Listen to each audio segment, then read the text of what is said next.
আসসালামু আলাইকুম দর্শক, আমন্ত্রণ জানাচ্ছি দেশের নির্বাচিত খবর নিয়ে জাগো টিভির নতুন সংযোজন সন্ধ্যার বাংলাদেশে। আপনাদের সাথে আছি আমি আফরিন সুমনা। শুরুতেই সংবাদ শিরোনাম। হাসনা কই, লিপ্ত দোকান খোলা শুরু করছে, তীব্র ক্ষোভ নিয়ে প্রশ্ন তুলেছেন নাসিরউদ্দিন পাটোয়ারি। তাজুল ইসলামকে অপসারণ, আইসিটির নতুন চিফ প্রসিকিউটর আমিনুল। নতুন চিফ প্রসিকিউটরকে নিয়ে বললেন তাজুল। দুর্বল ইউনূস সরকারের সময় না পারলেও এখন কেন পারছে? আওয়ামী লীগের কার্যালয় খোলায় সরকারের সায় নেই বললেন ফখরুল। এনসিপি থেকে ঢাকার 2 সিটির মেয়র নির্বাচনে আলোচনায় আদিপ ও আসিফ মাহমুদ। আওয়ামী লীগের অফিসকে পাবলিক টয়লেট বানানোর ঘোষণা। বিডিআর হত্যাকাণ্ড নিয়ে পুনরায় কমিশন গঠন করা হবে, স্বরাষ্ট্রমন্ত্রী সালাহ উদ্দিন আহমদ। পররাষ্ট্রমন্ত্রীর খলিলুরের সঙ্গে আলোচনা ভালো হয়েছে, মার্কিন যুক্তরাষ্ট্রের রাষ্ট্রদূত Brent Christensen. Barrister Ragib Rauf Chowdhury হচ্ছেন নতুন অ্যাটর্নি জেনারেল। দর্শক, শিরোনাম শুনছিলেন, এবার জানিয়ে দিচ্ছি বিস্তারিত। হাসনাত কই, লিপ্ত দোকান খোলা শুরু করছে, তীব্র ক্ষোভ নিয়ে প্রশ্ন তুলেছেন নাসিরউদ্দিন পাটোয়ারি।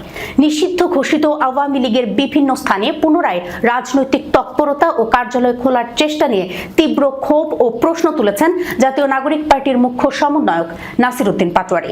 একই সাথে জুলাই গণ অভ্যুত্থানের শহীদ ও আহতদের রক্তস্নাত ত্যাগের বিনিময়ে অর্জিত নতুন বাংলাদেশে সংস্কার এবং অপরাধীদের বিচারের বিষয়ে কঠোর বার্তা দিয়েছেন তিনি।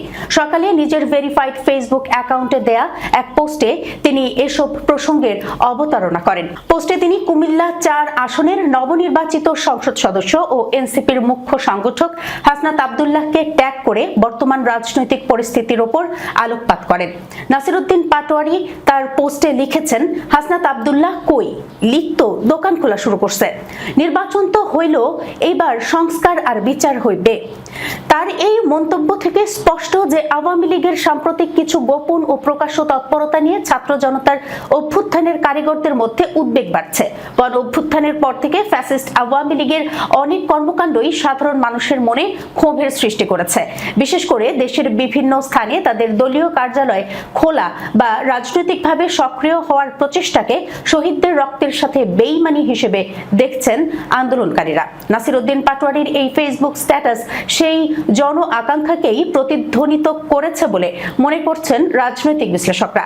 উল্লেখ্য, এবারের নির্বাচনে হাসনাত আব্দুল্লাহ কুমিল্লা থেকে নির্বাচিত হয়ে সংসদে গেলেও ঢাকা 8 আসনে প্রতিদ্বন্দ্বিতা করে পরাজিত হন নাসিরউদ্দিন পাটোয়ারি।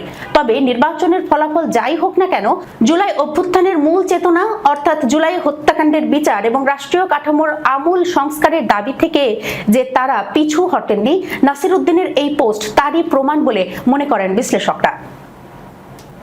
তাজুল ইসলামকে অপসারণ, আইসিটির নতুন চিফ প্রসিকিউটর আমিনুল।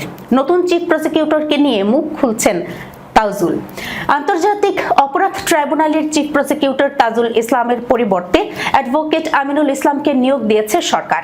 সোমবার সলিসিটর মঞ্জুরুল হোসেন স্বাক্ষরিত এক প্রজ্ঞাপন থেকে এই তথ্য জানা গেছে। প্রজ্ঞাপনে বলা হয়, চিফ প্রসিকিউটর অ্যাটর্নি জেনারেল সমান পদমর্যাদা, প্রাপ্য বেতন ভাতা ও অন্যান্য সুযোগ সুবিধা ভোগ করবেন। 2024 সালের সেপ্টেম্বরের শুরুতে তাজুল ইসলামকে অ্যাটর্নি জেনারেলের পদমর্যাদায় চিফ প্রসিকিউটর হিসেবে নিয়োগ দেয় অন্তর্বর্তীকালীন সরকার। নির্বাচনের আগ পর্যন্ত তাজুল ইসলামের অধীনে 24 জুলাই আগস্টে সংঘটিত মানবতা বিরোধী অপরাধের মামলার 24টি আনুষ্ঠানিক অভিযোগ জমা দেয় প্রসিকিউশন। বর্তমানে এসবের বিচার কাজ চলছে ট্রাইব্যুনাল 1 ও 2-এ। রায় ঘোষণা হয়েছে 3টির। ঘোষিত রায়ে দণ্ডিত 26 জনের মধ্যে ক্ষমতাচ্যুত প্রধানমন্ত্রী শেখ হাসিনা, সাবেক স্বরাষ্ট্রমন্ত্রী আসাদুজ্জামান খান কামাল সহ পুলিশের প্রধানরাও রয়েছেন। রায়ের অপেক্ষায় রয়েছে জুলাই গণ অভ্যুত্থানের প্রথম শহীদ আবু সাইদ হত্যা সহ 2টি মামলা। এরই মধ্যে আগামী 4 মার্চ ঘোষণা হবে রামপুরায় সংঘটিত মানবতা বিরোধী অপরাধের একটি মামলার রায়। এছাড়া আওয়ামী লীগ সরকারের শাসনামলে গুম নির্যাতনের মামলারও বিচার চলছে ট্রাইব্যুনালে। বিচারের মুখোমুখি হয়েছেন মেজর জেনারেল অবসরপ্রাপ্ত জিয়াউল আহসানও। আওয়ামী লীগের হেভিওয়েট বহু এমপি মন্ত্রীও এখন মানবতা বিরোধী অপরাধের মামলার আসামি। এদিকে আন্তর্জাতিক অপরাধ ট্রাইব্যুনালের নতুন chief prosecutor advocate Aminul Islam অসমাপ্ত কাজ এগিয়ে নেবেন বলে প্রত্যাশা করেছেন বিদায়ী চিফ প্রসিকিউটর তাজুল ইসলাম। তিনি বলেন, অন্তর্বর্তী সরকার আমাকে নিয়োগ দেওয়ার পর আমি সর্বোচ্চ চেষ্টা করেছি মানবতা বিরোধী অপরাধের বিচার নিশ্চিত করার জন্য। আমি নতুন চিফ প্রসিকিউটরকে সব ধরনের সহযোগিতা করব। তাজুল বলেন, নির্বাচিত সরকার ক্ষমতায় এলে রাষ্ট্রের বিভিন্ন পদে নিজেদের পছন্দনীয় লোক বসাবেন, এটাই স্বাভাবিক নিয়ম, এখানে অবাক হওয়ার কিছু নেই। দুর্বল ইউনূস সরকারের সময় না পারলেও এখন কেন পারছেন? আওয়ামী লীগের কার্যালয় খোলায় সরকারের সায় নেই, বললেন ফখরুল। কার্যক্রম নিষিদ্ধ রাজনৈতিক দল আওয়ামী লীগের নেতাকর্মীরা বিভিন্ন জায়গায় দলীয় কার্যালয় খুলছেন, এটি নিয়ে নানা আলোচনা চলছে। এর মধ্যে বিএনপি মহাসচিব ও স্থানীয় সরকার মন্ত্রী মির্জা ফখরুল ইসলাম আলমগীর জানিয়েছেন, এসব কার্যালয় খোলার বিষয়ে সরকারের সায় নেই, সরকারের সংশ্লিষ্ট বিভাগ বিষয়টি দেখবে। দুপুরে রাজধানীর নয়াপল্টনে বিএনপির কেন্দ্রীয় কার্যালয়ে সাংবাদিকদের সঙ্গে আলাপকালে তিনি এই কথা বলেন। গত 12 ফেব্রুয়ারি অনুষ্ঠিত ত্রয়োদশ সংসদ নির্বাচনের পর এই প্রথম দলের কার্যালয়ে গেলেন মির্জা ফখরুল। এ সময় তিনি দলের প্রয়াত চেয়ারপারসন বেগম খালেদা জিয়ার স্মৃতিচারণ করে বলেন, এই কার্যালয়ে ম্যাডামের সঙ্গে অনেক কর্মসূচি পালন করেছে, তার আত্মার মাগফিরাত কামনা করছি। মির্জা ফখরুল বলেন, সারা দেশে আওয়ামী লীগের কার্যালয় খোলার বিষয়ে সরকারের সায় নেই, যেহেতু আইনগতভাবে তাদের কার্যক্রম সাময়িক নিষিদ্ধ, তাই আমরা এটি চাইনি। আশা করি সরকারের সংশ্লিষ্ট বিভাগ বিষয়টি দেখবে। বিএনপি মহাসচিব বলেন, সামগ্রিক পরিস্থিতি বিবেচনায় তারেক রহমানের প্রতি দেশের মানুষের সমর্থন অব্যাহত থাকবে। তার নেতৃত্বে দেশের মানুষ নতুন বাংলাদেশের স্বপ্ন দেখছে। আশা করি দল এবং সরকার তার নেতৃত্বে সুসংগঠিত এবং সফল হবে। এনসিপি থেকে ঢাকার 2 সিটির মেয়র নির্বাচনে আলোচনায় আদিব ও আসিফ মাহমুদ। আসন্ন ঢাকা উত্তর ও দক্ষিণ সিটি কর্পোরেশন নির্বাচনে জাতীয় নাগরিক পার্টির সম্ভাব্য মেয়র প্রার্থী হিসেবে আলোচনায় এসেছেন দলটির সিনিয়র যুগ্ম আহ্বায়ক আরিফুল ইসলাম আদিব ও মুখপাত্র আসিফ মাহমুদ সজীব ভূঁইয়া। রবিবার সকালে এনসিপির একাধিক কেন্দ্রীয় নেতা এই তথ্য নিশ্চিত করেছেন। ঢাকা উত্তর সিটি কর্পোরেশন নির্বাচনে অংশগ্রহণ বিষয়ে জানতে চাইলে এনসিপির সিনিয়র যুগ্ম আহ্বায়ক আরিফুল ইসলাম আদিব বলেন, আমি ঢাকা উত্তর সিটি কর্পোরেশনের মেয়র পদে নির্বাচন করার চেষ্টা করব।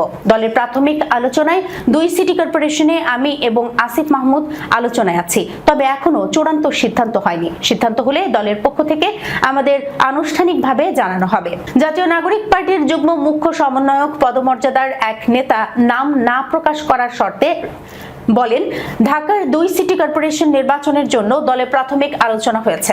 আলোচনায় ঢাকা দক্ষিণে দলের মুখপাত্র আসিফ মাহমুদ সজীব ভূঁইয়া ও উত্তরের সিনিয়র যুগ্ম আহ্বায়ক আরিফুল ইসলাম আদিব নাম উঠেছে। তবে আমরা 11 দলীয় জোট থেকে নির্বাচন করব। 2 সিটিতেই এনসিপি থেকে প্রার্থী দেওয়া হয়তো সম্ভব হবে না। এজন্য জোটের বৈঠকে চূড়ান্ত সিদ্ধান্ত আসবে কোন দল কোন সিটিতে প্রার্থী দেবে। প্রসঙ্গত, এনসিপির মুখপাত্র আসিফ মাহমুদ সজীব ভূঁইয়া ত্রয়োদশ জাতীয় সংসদ নির্বাচনে ঢাকা 10 আসন থেকে প্রতিদ্বন্দ্বিতা করার ঘোষণা দিয়েছিলেন। এজন্য তিনি কুমিল্লা থেকে স্থান পরিবর্তন করে ঢাকা 10 আসনের ভোটার হয়েছিলেন। তবে শেষমেশ নির্বাচনে অংশ না নিয়ে এনসিপির মুখপাত্র পদ নেন এবং নির্বাচন পরিচালনা কমিটির চেয়ারম্যানের দায়িত্ব পালন করেন। অন্যদিকে ত্রয়োদশ জাতীয় সংসদ নির্বাচনে ঢাকা 18 আসনে উত্তরা, উত্তরখান, দক্ষিণখান, তুরাগ ও খিলক্ষেত জাতীয় নাগরিক পার্টি এনসিপি মনোনীত প্রার্থী হিসেবে আরিফুল ইসলাম আদিব শাপলাকলি প্রতীক নিয়ে মোট 1,11,297 ভোট পেয়ে দ্বিতীয় স্থান অধিকার করেছেন। আওয়ামী লীগের অফিসকে পাবলিক টয়লেট বানানোর ঘোষণা। ময়মনসিংহ জেলা আওয়ামী লীগ কার্যালয়ে দলীয় পতাকা এবং জাতীয় পতাকা উত্তোলন করে সংগঠনটির নেতাকর্মীরা। এবার বৈষম্য বিরোধী আন্দোলনের সাবেক কেন্দ্রীয় সমন্বয়কারী এবং জাতীয় বিপ্লবী মঞ্চের কেন্দ্রীয় সদস্য সচিব আল নূর মোহাম্মদ আয়াসের নেতৃত্বে সেই কার্যালয়ে ভাঙচুর চালিয়ে তা পাবলিক টয়লেট বানানোর ঘোষণা দেওয়া হয়েছে। সোমবার বেলা 11:15টায় ভাঙচুর চালায় তারা। এরপর পুলিশ গিয়ে তাদেরকে সরিয়ে দেয়। এর আগে গত 21 ফেব্রুয়ারি এই কার্যালয়ে দলীয় ও জাতীয় পতাকা উত্তোলনের ছবি সামাজিক যোগাযোগ মাধ্যম ফেসবুকে ছড়িয়ে পড়ে। প্রত্যক্ষদর্শীদের কয়েকজন জানান, আজ বেলা 11টার পর শ্রমিক সহ 4 জন ব্যক্তি নিয়ে ময়মনসিংহ নগরের গাঙ্গিনার পাড় শিববাড়ি এলাকায় আওয়ামী লীগের কার্যালয়ে যান আল নূর মোহাম্মদ আয়াস। এ সময় শ্রমিকেরা কলাপসিবল গেটের পাশে থাকা একটি জানালা ভেঙে ফেলেন। এরপর অপর জানালার কিছু অংশও ভাঙা হয়। একই সময়ে ভেতরে থাকা শেখ মুজিবুর রহমানের ছবি ও আওয়ামী লীগের কর্মসূচির একটি ব্যানারে ছিঁড়ে ফেলা হয়। এছাড়া কার্যালয়টির সামনে একটি টায়ারে দাগ দাহ্য পদার্থ ঢেলে আগুন ঢেলে দেওয়া হয়। বেলা 11:40 দিকে সেখানে একদল পুলিশ গিয়ে টায়ারে আগুন নিভিয়ে কার্যালয়টি ভাঙা বন্ধ করে তাদেরকে সেখান থেকে সরিয়ে দেন। এক পর্যায়ে স্থানীয় কয়েকজনের তোপের মুখে পড়েন আল নূর। কার্যালয়টি ভাঙার কারণ হিসেবে আল নূর মোহাম্মদ আয়াস বলেন, আওয়ামী লীগের দোসররা বৈষম্য বিরোধী আন্দোলনের সময় গত 19 জুলাই রেদওয়ান হোসেনকে প্রকাশ্যে হত্যা করে। এখন তারা প্রকাশ্যে ঘুরে বেড়াচ্ছে। আমাদের যেসব ভাইয়ের রক্ত এই নতুন বাংলাদেশ বিনির্মাণ হয়েছে সেখানে ফ্যাসিবাদের কোনো জায়গা হবে না। একই সঙ্গে কার্যালয়টি অফিসিয়ালি টয়লেট হিসেবে ব্যবহারের জন্য উন্মুক্ত করে দিলাম। বৈষম্য বিরোধী ছাত্র আন্দোলনের সাবেক এই নেতা আরো বলেন, যতদিন পর্যন্ত বাংলার মাটিতে খুনিদের বিচার না হবে ততদিন পর্যন্ত এই খুনিদের কোনো কার্যক্রম করতে দেয়া যাবে না। আমরা খুনিদের মারতে চাই না, আইন অনুযায়ী তাদের ব্যবস্থা নিতে চাই। প্রশাসন অবশ্যই যেন সেই ব্যবস্থা করে। ময়মনসিংহের অতিরিক্ত পুলিশ সুপার প্রশাসন মোহাম্মদ আব্দুল্লাহ আল মামুন বলেন, আওয়ামী লীগের কার্যালয়ে ভাঙচুরের খবর পেয়ে তাৎক্ষণিকভাবে পুলিশ ঠেকানো হয় এবং ভাঙচুর থেকে বিরত করা হয়। যারা ভাঙচুর করেছে আমরা তাদের তথ্য নিচ্ছি, তাদের বিরুদ্ধে আইনগত ব্যবস্থা নেওয়া হবে। বিডিআর হত্যাকাণ্ড নিয়ে পুনরায় কমিশন গঠন করা হবে বলে জানিয়েছেন স্বরাষ্ট্রমন্ত্রী সালাহউদ্দিন আহমদ। তিনি বলেন, কমিশন গঠনের পর পুঙ্খানুপুঙ্খভাবে দেখে সেই কমিটির সুপারিশ অনুযায়ী এর বিচার করা হবে। এটা আমাদের নির্বাচনী ইশতেহারেও আছে। সোমবার সচিবালয়ে মন্ত্রণালয়ের সভাকক্ষে বিভিন্ন দপ্তরের প্রধানদের সঙ্গে মতবিনিময় সভা শেষে এই কথা বলেন তিনি। মন্ত্রী জানান, আমাদের একটা message clear, chain of command বজায় রাখতে হবে। নির্বাচনের আগে দেশের লটারিতে ওসি এসপি নিয়োগ দেওয়া হয়েছে। এতে যার যেখানে যাওয়ার কথা না সেখানে দেওয়া হয়েছে। যারা যে জেলা সামলাতে পারবেন না তাকে সেখানে দেওয়া হয়েছে। এগুলো সার্ভিস রেকর্ড দেখে দেওয়া উচিত ছিল। আমরা মনে করি এই লটারির প্রক্রিয়াও স্বচ্ছ হয়নি। আমরা এগুলো নিয়ে কাজ করব। তিনি বলেন, 5 আগস্টে বেশ কিছু মামলায় অনেক সুবিধাবাদী গ্রুপ ভোগান্তিতে ফেলতে সাধারণ অনেককে মামলায় জড়িয়েছে।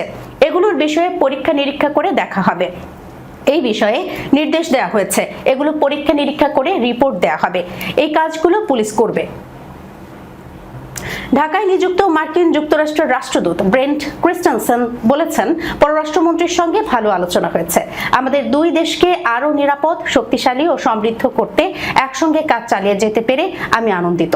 সোমবার ঢাকায় মন্ত্রণালয়ে পররাষ্ট্রমন্ত্রী খলিলুর রহমান এবং প্রতিমন্ত্রী শামা ওয়াবিদ ইসলামের সঙ্গে সৌজন্য সাক্ষাৎ শেষে টুইট বার্তায় এই তথ্য জানান তিনি। মার্কিন রাষ্ট্রদূত ব্রেন্ট ক্রিস্টেনসেন বলেন, পররাষ্ট্রমন্ত্রী হিসেবে খলিলুর রহমানকে তার নতুন দায়িত্ব গ্রহণের জন্য অভিনন্দন। আমাদের দুই দেশকে আরো নিরাপদ, শক্তিশালী ও সমৃদ্ধ করতে একসঙ্গে কাজ চালিয়ে যেতে পেরে আমি আনন্দিত। এদিন পররাষ্ট্রমন্ত্রী এবং প্রতিমন্ত্রীর সঙ্গে সৌজন্য সাক্ষাতের জন্য মন্ত্রণালয়ে এসেছেন ইউরোপীয় ইউনিয়ন সহ বিভিন্ন দেশের রাষ্ট্রদূতরা। সুপ্রিম কোর্টের সিনিয়র আইনজীবী ব্যারিস্টার রাগিব রৌফ চৌধুরী নতুন অ্যাটর্নি জেনারেল হচ্ছেন। সোমবার আইন মন্ত্রণালয়ের সূত্র এই তথ্য জানায়। রাগিব রৌফ চৌধুরীর পিতা ভাষা সৈনিক ও মুক্তিযুদ্ধের অন্যতম সংগঠক মরহুম আব্দুর রৌফ চৌধুরী ছিলেন এক নিঃস্বার্থ ও দূরদর্শী রাজনীতিবিদদের প্রতিচ্ছবি। ব্যারিস্টার রাগিব রৌফ চৌধুরী কুষ্টিয়া জিলা স্কুল থেকে এসএসসি, ঢাকা নটরডেম কলেজ থেকে এইচএসসি, অতঃপর ঐতিহ্যবাহী আলিগড় মুসলিম বিশ্ববিদ্যালয় থেকে রাষ্ট্রবিজ্ঞানে অনার্স এবং ঢাকা বিশ্ববিদ্যালয় থেকে মাস্টার্স সম্পন্ন করেন। এরপর যুক্তরাজ্যের দুটি বিশ্ববিদ্যালয় থেকে আইনের উপরে ডিগ্রি অর্জন করে লন্ডনের লিংকনস ইন থেকে বার অ্যাট ল ডিগ্রি অর্জন করেন। আইনের সঠিক প্রয়োগ এবং সুশাসন প্রতিষ্ঠা হবে ব্যারিস্টার রাগিব রৌফের অন্যতম প্রধান অঙ্গীকার। দর্শক, এই ছিল এখনকার মতো সন্ধ্যার বাংলাদেশে। যাবার আগে শিরোনামগুলো জানিয়ে দিচ্ছি আরো একবার। হাসনাত কই, লিপ্ত দোকান খোলা শুরু করছে, তীব্র ক্ষোভ নিয়ে প্রশ্ন তুলেছেন নাসিরউদ্দিন পাটোয়ারি। তাজুল ইসলামকে অপসারণ, আইসিটির নতুন চিফ প্রসিকিউটর আমিনুল। নতুন চিফ প্রসিকিউটরকে নিয়ে বললেন তাজুল। দুর্বল ইউনূস সরকারের সময় না পারলেও এখন কেন পারছে? আওয়ামী লীগের কার্যালয় খোলায় সরকারের সায় নেই, বললেন ফখরুল। এনসিপি থেকে ঢাকার 2 সিটির মেয়র নির্বাচনে আলোচনায় আদিপ ও আসিফ মাহমুদ।